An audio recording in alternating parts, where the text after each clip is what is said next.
वयाच्या अवघ्या 14व्या वर्षी एक प्रज्वल पाटील या मुलाने एक कादंबरी लिहिली. त्या कादंबरीचं नाव आहे व्हिक्टरी हिडन डिफीट. हीच ती कादंबरी आहे. भल्या भल्यांना कादंबरीच काय पुस्तकही लिहिता येत नाही, मात्र या प्रज्वल पाटील या मुलानं अवघ्या 14व्या वर्षी हे करून दाखवलंय. आपल्यासोबत स्वतः प्रज्वल पाटील आहे. प्रज्वल, काय सांगशील, कशी संकल्पना सुचली तुला ही व्हिक्टरी हिडन डिफीट नावाचं जे ती कादंबरी लिहिली, कशी संकल्पना सुचली तुला? तर सर, सुरुवात अशी झाली की मला अवांतर वाचनाची पहिल्यापासूनच आवड होती आणि वाचनात मग इतिहास आणि बरेचसे धार्मिक ग्रंथ आणि तत्वज्ञान याचा समावेश होताच पहिल्यापासून.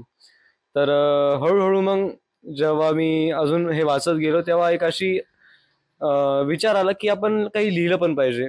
आपण लिखाण पण ट्राय केलं पाहिजे आणि मग एक विचार आला की शॉर्ट स्टोरी पासून आपण सुरू करू. मग बघता बघता ही शॉर्ट स्टोरी एका चांगल्या 100-150 पानाच्या एका पुस्तकात तयार झाली आणि मग हेच ते पुस्तक. नेमकं या व्हिक्टरी हिडन डिफीट म्हणजे नेमकं काय काय आहे याच्यामध्ये? याचा अर्थ असा होतो की शीर्षकाचा जर शब्दशः आपण अर्थ बघितला तर विजयात दडलेला पराभव. या पुस्तकामध्ये मी एका अशा पात्राबद्दल हे केलेलं आहे की जो त्याच्या जीवनात नेहमी विजयी होत गेला. तेच विजय त्याच्या अहंकाराला कारणीभूत बनला आणि मग त्याच अहंकाराने त्याचा पराभव केला. कुठे ना कुठे तो यशस्वी होत होता, पण प्रत्येक यशासोबत जो त्याच्यात अहंकार येत होता, त्या अहंकार कुठे ना कुठे त्याच्या पराभवाचं पण कारण बनत होता. तर मग मी हेच याच एका विचाराला प्रामुख्य देऊन हे पुस्तक लिहिलेलं आहे. साधारण हे पुस्तक लिहायला तुला किती दिवस लागले असतील आणि कुणाकुणाची साथ मिळाली, म्हणजे सोबत कुणाची मिळाली याला? तर हे पुस्तक लिहायला मला 64 दिवस लागले होते. 64 दिवस पुस्तक लिहायला लागले होते. बाकी त्याचं मुखपृष्ठ बनवायला काही 1-1.5 महिना आणि पब्लिश करायला 1 महिना. तर असा तरी 3.5 ते 4 महिन्यांचा कालावधी लागला होता. यात माझे बरेचसे मित्र माझ्या सोबत होते. बरेचशा शाळेतल्या शिक्षकांनी पण मला याच्यात मदत केली आणि म्हणजे आता या सगळ्यांमुळेच माझं पुस्तक पब्लिश होऊ शकलेलं आहे. कुठे ना कुठे घरच्यांचाही भरपूर याच्यात समावेश होता. एकंदरीत पाहिलं तर पुस्तकं अनेक जण लिहितात. मार्केटमध्ये विचार केला तर अनेक पुस्तकं आहेत. हे पुस्तक ज्यावेळेला तू लिहिलं, याचं प्रकाशनही केलं, हे सध्या मार्केटमध्ये चालतंय असं वाटतं? हो, हो. सध्या पुस्तक चालतंय आणि त्याला अमेझॉनवर बेस्ट सेलर टॅग पण भेटलेला आहे. पुढे आणखी काय करण्याची इच्छा आहे, की हे एकच कादंबरी लिहिली, आणखी काही लिहिण्याची तयारी आहे? हो, आता हळूहळू मी एक दुसरं पुस्तक लिहायला चालू केलेलं आहे. ते पुस्तक एका महाभारतातील एका पात्रावर आधारित आहे, कर्ण नावाच्या. आणि त्या पुस्तकाचं आता बऱ्यापैकी काम सुरू केलेलं आहे. मे-जून मध्ये तो पुस्तक पण प्रकाशित होऊन जाईल. हे पुस्तक इंग्लिशमध्ये लिहिलंय तू? मराठी वाचक भरपूर आहे, इंग्लिश आहे, पण इंग्लिशमध्येच का लिहिलंय?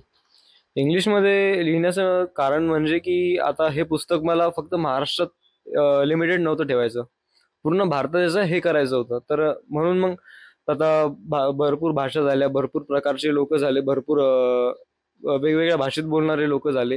तर मग या सगळ्या लोकांना एक जर भाषा कॉमन जर आपण निवडली तर ती इंग्लिश. ते मग साऊथ इंडियन पण वाचू शकतात, नॉर्थ पण वाचू शकतात आणि म्हणजे प्रत्येक जण इंग्लिश, प्रत्येक जण तर नाही इंग्लिश वाचू शकत, पण मग भारतातील प्रत्येक भागात राहणाऱ्या लोकांची एक जर कॉमन भाषा जर आपण निवडली तर ती इंग्लिश.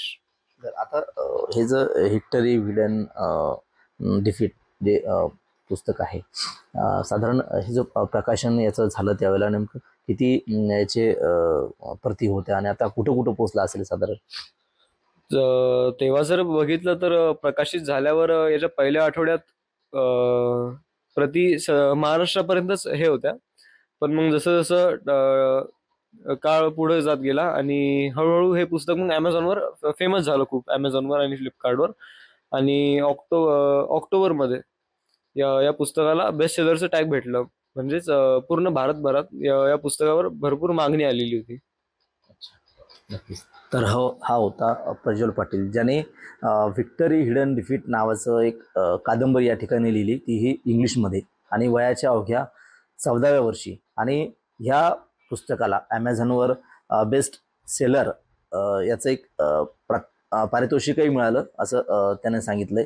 आणि भविष्यामध्ये आणखी वाचन करत असताना आणखी पुस्तक लिहिण्याची त्याची इच्छा सुद्धा आहे. कॅमेरामन निलेश देशमुखसह गणेश सोळंकी, TV9 मराठी, चिखली, बुलढाणा.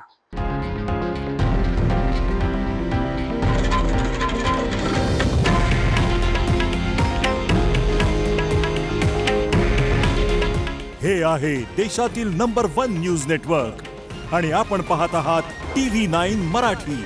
काळजी तुमची, हित महाराष्ट्राचं.